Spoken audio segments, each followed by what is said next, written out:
What's up, everybody? Josh and Brett here, sitting down to talk about the massive success of the Super Mario Bros. Movie and what it may mean for the expansion of Nintendo into the film industry. Nintendo has been a software company for a very long time, but it's more obvious now than ever they may be looking to expand into cross media with more movies based on their IP, including Zelda, as well as even more theme parks. Should we be gearing up for Nintendo modeling themselves after Disney? I hope not. We are going to dive into all of that in just a second. That's right, Brett. But listen, if you're interested in Nintendo, Mario, Zelda, gaming news, reactions, deep dives, and more, I'm here to tell you that you're in the right place. Be sure to hit that subscribe button now. Stay up to date on all of our content related to the world of gaming. And by subscribing, you're going to be part of a community of like-minded individuals who share your passion for gaming. Brett, without further ado, let's hop into the story, shall we? So it's no secret that the Super Mario Brothers movie has become the third biggest animated movie of all time, with worldwide ticket sales of, brace yourself, over $1.24 billion. So we both saw it this past weekend. We did. Before we hop into the ridiculousness of some of these numbers, high level thoughts about the movie. I thought it was fine. I think it was definitely a kids movie, and that's something we need to keep in mind is that this Right. movie was made for kids, and therefore it's not going to be as deep as we may have liked. Well, However, yeah. this It wasn't movie, made for us. right. However, this movie is not deep at all. It's not even as deep as a kiddie pool. This movie is about as surface level as you can get. There's nothing to it. It is literally just, oh, look. Oh, wow. I remember that. Oh, look at that. Oh, listen to that.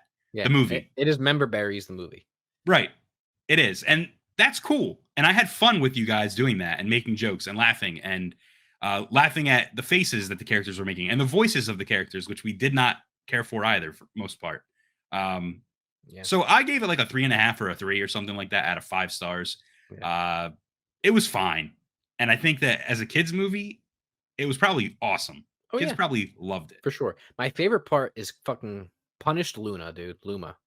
Yeah, Yeah. Luma is the best character in the whole movie. I don't care who you are or what you say. Yeah, Luma wanting to die is awesome. Okay, Yeah. so here's why this is big, Brett. So, and the larger implications that we're going to talk about. So, the film has surpassed The Incredibles 2 to take the third spot on the all-time list, with only Frozen 2 and Frozen have been generating more box office revenue. Now, this is for Whoa. animated films again. And That's huge. only the Frozen franchise has made more money at the box office for animated films than the Super Mario Brothers movie. I think that goes to I was gonna say, I think that goes to the staying power of Mario. I mean, Yeah, we knew Mario was a yeah, huge franchise. He's a huge character, recognizable for years, right? yeah. Put a pin in that for a second. The Okay. IP strength. I want to come back to that. Okay. So the success of the film obviously has also had a positive impact on the sales of Mario related merchandise and classic Mario titles for Nintendo, including something like a 3,000% increase in Mario Odyssey sales since the movie. Yeah, dude, it's Good. That game is great. oh, Mario Odyssey is one of the best video games Right. ever made. It's just it shows you that. Right. So you mentioned the strength of Mario as an IP, right? And I think for a long time, Nintendo has been so right that Japanese mindset that so closed off, so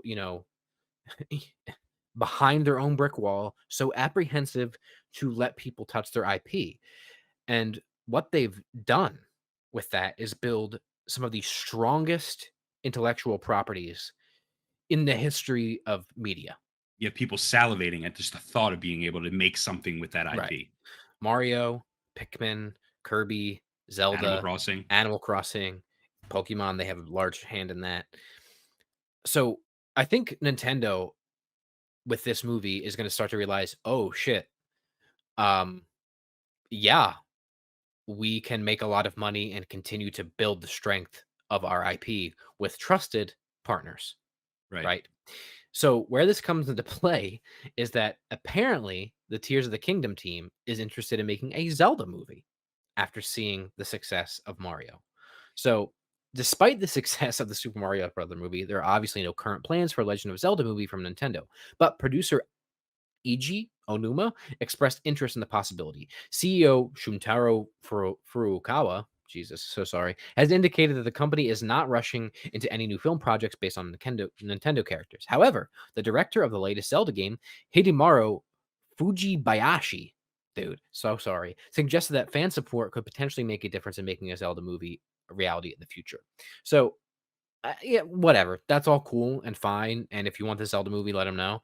I think Nintendo would be really stupid not to see the success of the Mario movie and the success of their theme parks now and be like, oh, we can create an entirely new business model. We'll still Yeah. have our hardware, our funky hardware, our stinky old fucking hardware with no memory bandwidth hardware. And we'll still make games for it like fucking Tears of the Kingdom that have no right running on that machine. And we'll also make movies off of all of our IP and strengthen the brand and drive sales. And we'll also continue to build more theme parks and funnel stuff into there. And guess what? Maybe we're becoming Disney because everything I just described to you is Disney's business model. So what do you Yeah. think about that? Yeah, I think it's possible. They're teaming up with Universal Studios to do the theme park stuff. They're teaming up with Illumination to do um, the movie stuff. And the thing is, like, Illumination is a Universal property, I believe. Right. So literally, it's just them and Universal kind of working together. Yeah. And in the theme park business, in the United States, the biggest rivalry, I guess you could say, is the United. Or I'm sorry, the I just lost my train of thought. The Disney theme parks and the uh, Universal. Universal. That's what I was trying to say. Sorry, the Universal theme parks. The biggest rivalry in Florida. You know what I Yeah. mean? It's those two theme parks, and I think that this could be huge for Universal in bringing their parks up to an even stronger level. They have all the Marvel stuff, but they're only allowed to have that in Florida. Disney owns Marvel now, and they have over in California shitload of Marvel stuff at Disney World or at Disneyland. But in Hmm. Disney World, they're not allowed to touch it because Universal owns that shit Hmm. in Florida for theme parks. Right. So I think that this could be huge for Universal. They could have even more lands from Nintendo at their theme parks. The Mario land is hugely successful. They made so much money. They had attendance records. It's huge. So I think that Universal is smart to get into that Nintendo, their little Nintendo ear and whisper, I can make a movie. I can make a theme park. I can make you know what I mean, a TV show. I could do Hmm. all of that for you because Hmm. I think it's a partnership that's just brilliant, especially with Yeah. that IP that you mentioned that Yeah. people have been literally salivating for years. Yeah. And I know it can sound scary, especially for people that are probably massive Nintendo fans, be like, "Oh, I don't want, we don't want it hammered over our head. We don't want it milked dry." Why I'm not as worried about that with Nintendo is just because they've been so careful for so long. I really think that when you get a Nintendo movie, when you get a Nintendo theme park, it'll be just like when you get a Nintendo piece of software. It will be of quality. Yeah, And for as much as I have a problem with Nintendo and I can't fucking stand them, I will never argue with the quality of their games. right. Can't do it. So, Yeah, I'm with you.